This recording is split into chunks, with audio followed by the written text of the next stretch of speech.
Everybody, this is Abby, and we're going to be working with the comparison test today.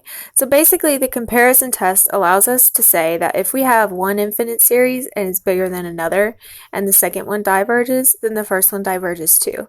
And likewise, if we have an infinite series that's bigger than another, and if the first series converges, then the second series has to converge as well.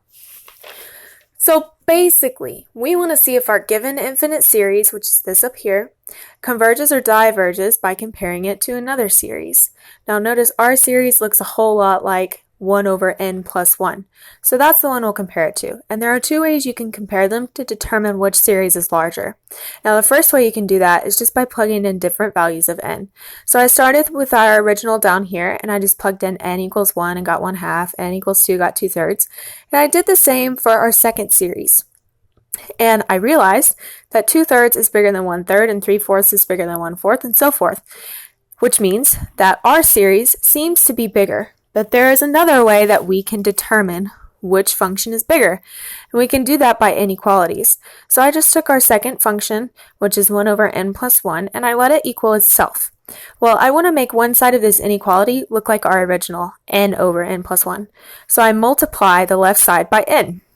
Well, I realized that n can be any value greater than or equal to 2, and I noticed that that makes the left side bigger than the right side, which means that our original function is larger than the second. Now note, this is only true when n is greater than or equal to 2. When I plug in 1 for n, the functions are the same. So that changes up the series notation a little bit, and we have to rewrite our series as our first term plus our series starting at 2 now, instead of starting at 1. But after all of that testing, we know that our original series is larger than our second, which means we now have to determine the behavior of our smaller series, which is our second series, to find out what our original does. So we do that by the integral test, which allows us to take our series, our smaller series, and integrate it, and then take the limit of that integration, as we normally would.